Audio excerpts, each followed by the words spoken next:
तर मित्रांनो, अनुदानाच्या बऱ्याच साऱ्या घोषणा व बऱ्याच साऱ्या जी.आर याबद्दलच्या घोषणा जी.आर नुसत्या कागदोपत्रीच राहणार का, असे बऱ्याच जणांचे प्रश्न याच्या माध्यमातून विचारण्यात आलेले आहेत। व्हिडिओच्या माध्यमातून किंवा कमेंटच्या माध्यमातून विचारण्यात आलेले आहेत। तर मित्रांनो, अवकाळी पाऊस नुकसान भरपाई व गारपीट नुकसान भरपाई व दुष्काळी अनुदान नुकसान भरपाई याच्या माध्यमातून बऱ्याच साऱ्या वाटपांच्या घोषणा करण्यात आलेल्या आहेत। याबद्दलच्या शासन निर्णय किंवा जी.आर काढण्यात आलेले आहेत आणि यासाठी अनुदानही मंजूर करून देण्यात आलेले आहेत। अद्याप मात्र काही जणांच्या खात्यावरतीच हा अनुदान वाटप झालेला आहे आणि याच माध्यमातून हे अनुदान कधी वितरित या वाटपासंदर्भात एक आज पण महत्त्वाचा अपडेट घेऊन आलेलो आहोत। तर मित्रांनो, याबद्दल सविस्तर जाणून घेण्याचा प्रयत्न करूयात। नमस्कार, मी गोविंद झरे, तुम्ही पाहतात माझा आवाज हा चॅनल। तर मित्रांनो, अवकाळी अनुदान व गारपीट अनुदान याचबद्दल दुष्काळी अनुदान याचमध्ये बऱ्याच साऱ्या मोठ्या प्रमाणावर या अनुदानाचे वाटप सुरू झालेले आहे आणि काही जिल्ह्यामध्ये याचे वाटपही काहीच्या खात्यावरती ही रक्कम येण्यास सुरुवात झालेली आहे। त्यामध्ये अकोला आणि इतर साऱ्या सोलापूर इतर साऱ्या जिल्ह्यांचे हे अनुदान वाटप सुरू झालेले आहेत। याच माध्यमातून जे काही याबद्दलचे जे अवकाळी अनुदान आहे, गारपीट अनुदान आहे, दुष्काळी अनुदान आहे, याच माध्यमातून बऱ्याच साऱ्या घोषणा करण्यात आलेल्या आहेत आणि त्यांचं जी.आर आणि त्याचबद्दलचा जो काही शासन निर्णय निर्गमित करण्यात आलेला आहे त्याबद्दल नुसत्या घोषणा किंवा शासन निर्णय कागदोपत्रीच असणार आहेत का, असे बरेच सारे प्रश्न शेतकऱ्यांच्या माध्यमातून किंवा लाभार्थ्याच्या माध्यमातून विचारण्यात आलेले आहेत। तर याच माध्यमातून या अनुदानाचे यामध्ये दुष्काळी अनुदान आला किंवा अवकाळी पावसांचा अनुदान आला, त्यामध्ये गारपीट झालेल्या नुकसानीबद्दलचा अनुदान आला, अशा विविध साऱ्या नुकसानीबद्दलचा निधी मंजूर होऊनही अद्याप देखील काही शेतकऱ्यांच्या खात्यावरती हा अनुदान जमा झालेला नाही। याच माध्यमातून आता लोकसभेच्या पार्श्वभूमीवरती आता या सर्व अनुदानांचे वाटपाला मोठ्या प्रमाणावर सुरुवात करण्यात आलेली आहे आणि याच लोकसभेच्या निवडणुकीच्या पार्श्वभूमीवरती किंवा याच लोकसभेच्या निवडणुकीच्या तोंडावरतीच वाटप करायचे, यासाठीच याला विलंब करण्यात आलेला आहे का, असाही प्रश्न निर्माण बऱ्याच जणांच्या माध्यमातून केला जात होता आणि याच धर्तीवरती आता वाटपाची मोठ्या प्रमाणावर सुरुवात झालेली आहे आणि बरेच शेतकऱ्यांच्या खात्यावरती यांचे या जे काही अनुदान आहे, दुष्काळी अनुदान, गारपीट अनुदान व अवकाळी अनुदान आहे, यांचे वाटप सुरुवात झालेली आहे। बऱ्याच जणांच्या खात्यावरती हे अनुदान जमा होण्यास सुरुवात झालेली आहे आणि ही फक्त घोषणाच नव्हे तर आता वाटपाला मोठ्या प्रमाणावर सुरुवात झालेली आहे। यामध्ये 2021, 2022 आणि 2023 यामधलेही बरेच सारे जे काही राहिलेले अनुदान आहेत याचेही वाटपास मोठ्या प्रमाणावर सुरुवात झालेली आहे। याच माध्यमातून या 2023 मध्ये बऱ्याच साऱ्या वेळेस हे नुकसान झालेले आहे। त्यामध्ये जुलै 2021, 22 आणि 2023 या कालावधीमधील झालेल्या अतिवृष्टी, त्याचबरोबर दुष्काळी परिस्थिती यामध्ये बरेच सारे जे अनुदान थकीत होते किंवा राहिलेले होते त्याचे सुद्धा वाटप मोठ्या प्रमाणावर सुरू झालेले आहे। याच माध्यमातून जुलै महिन्यामध्ये 2023 मध्ये जुलै महिन्यामध्ये अवकाळी पावसाने, अतिवृष्टीने मोठ्या प्रमाणावर शेतकऱ्यांचे नुकसान करण्यात आलेले होते। यामध्ये बऱ्याच साऱ्या जिल्ह्यांचा समावेश यामध्ये मोठ्या प्रमाणावर नुकसान झाले। यामध्ये नांदेडसह इतर जिल्ह्यांचाही किंवा नांदेडच्या आजूबाजूच्या जिल्ह्यांचाही समावेश यामध्ये झालेला आहे।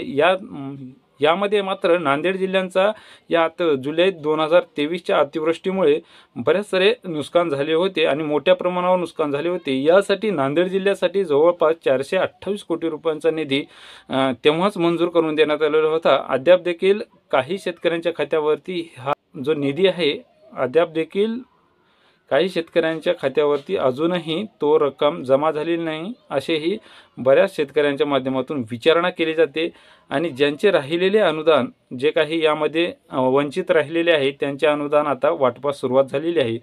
त्यानंतर ऑक्टोबर-नोव्हेंबर 2023 मध्ये जवळपास 32 जिल्ह्यामध्ये या पावसाने थैमान घातले होते। यामुळे शेती पिकांचे अतोनात प्रकारचे नुकसान झाले। या 32 जिल्ह्यासाठी जवळपास 2200 कोटी रुपयांचा निधी मंजूर करून देण्यात आलेला होता। यामध्ये बऱ्याच साऱ्या जिल्ह्यांचा समावेश होता। यामध्ये अमरावती, जालना, हिंगोली, परभणी, छत्रपती संभाजीनगर, यवतमाळ, वर्धा, भंडारा, सोलापूर, पुणे, नगर, जळगाव अशा बऱ्याच साऱ्या जिल्ह्यांचा जवळपास 32 जिल्ह्यांचा समावेश यामध्ये करण्यात आला होता। यामध्ये यासाठी या नुकसान भरपाईसाठी जवळपास 2200 कोटी रुपयांचा निधी यासाठी यासाठी मंजूर करून देण्यात आलेला आहे आणि ज्यांचे वाटपास यापासून वंचित राहिलेले आहेत किंवा जे शेतकरी यापासून त्यांना रक्कम मिळालेली नाही त्यांना आता मोठ्या प्रमाणावर ही रक्कम वाटपास सुरुवात केली जाणार आहे आणि सुरुवात झालेली आहे। याच माध्यमातून 23 मध्ये डिसेंबर महिन्यामध्ये जवळपास 26 डिसेंबर ते जानेवारी महिन्याच्या जवळपास 8 ते 10 जानेवारीपर्यंत या पावसाने पुन्हा बऱ्याच साऱ्या जिल्ह्यामध्ये नुकसान केलेले आहे। याच माध्यमातून डिसेंबरच्या अतिवृष्टीमुळे याच शेतकऱ्यांचे नुकसान झाले आणि यासाठी ही निधी मंजूर करून देण्यात आलेला होता। यानंतर दुष्काळी अनुदान जाहीर करून जवळपास काही कालावधीच उलटलेला आहे। याबद्दलचा अपडेट आपण यापूर्वी घेतलेलाच आहे। कोणत्या जिल्ह्यांसाठी आणि किती रक्कम यामध्ये देण्यात आलेली आहे आणि किती रक्कम मंजूर करण्यात आलेली आहे, कोणत्या जिल्ह्यातील किती शेतकरी यामध्ये पात्र झालेले आहेत याबद्दलचे अपडेट आपण घेतलेलेच आहे। आणि यासाठी दुष्काळी अनुदानासाठी जवळपास 2443 कोटी रुपयांचं अनुदान यासाठी मंजूर करून देण्यात आलेलं आहे। यामध्ये 15 जिल्ह्यासाठी जवळपास 40 तालुक्यामध्ये आणि 40 तालुक्यातील बरेच सारे मंडळांचा यामध्ये समावेश आहे। त्यामध्ये किती जिल्ह्यांचा समावेश आहे याबद्दल आपण अपडेट घेतलेलाच आहे आणि जो काही निधी मंजूर करून देण्यात आलेला आहे त्याचा मोठ्या प्रमाणावर आता वाटपास सुरुवात झालेली आहे।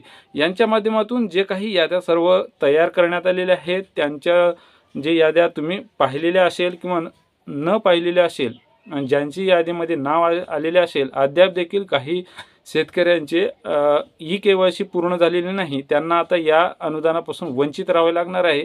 या अनुदान मिळवायचं असेल तर लवकरात लवकर ई-KYC पूर्ण करून घेऊन या अनुदानापोटी जे मिळणारी रक्कम आहे ती आपल्याला आपल्या खात्यामध्ये मिळवून घ्यावी आणि याच माध्यमातून ई-KYC करणे अत्यंत गरजेचे आहे। आणि या सर्व अनुदानापैकी कुठल्या ना कुठल्या अनुदानामध्ये सर्व जिल्ह्यातील, महाराष्ट्रातील सर्व जिल्ह्यातील कोणत्याही जवळपास मुंबई वगळता इतर जिल्ह्यातील जे शेतकरी आहेत त्यांचा कुठल्या ना कुठल्या अनुदानामध्ये, त्यामध्ये दुष्काळी अनुदान असो किंवा गारपीट अनुदान असो किंवा अतिवृष्टी अनुदान असो किंवा अवकाळी पावसांचं अनुदान असो, याच माध्यमातून कुठल्या ना कुठल्या अनुदानामध्ये प्रत्येक शेतकऱ्यांचे नाव असणार आहे। आणि याच माध्यमातून जे काही या दुष्काळी अनुदानांचे जे 2 हेक्टरवरून 3 हेक्टर मर्यादा करण्यात आलेली आहे, या 3 हेक्टरपर्यंत मर्यादा असलेल्या शेतकऱ्यांना जवळपास यामध्ये जे काही ई-KYC आणि ई-KYC करत असताना जे आपले खाते नंबर आहे त्याच खात्यामध्ये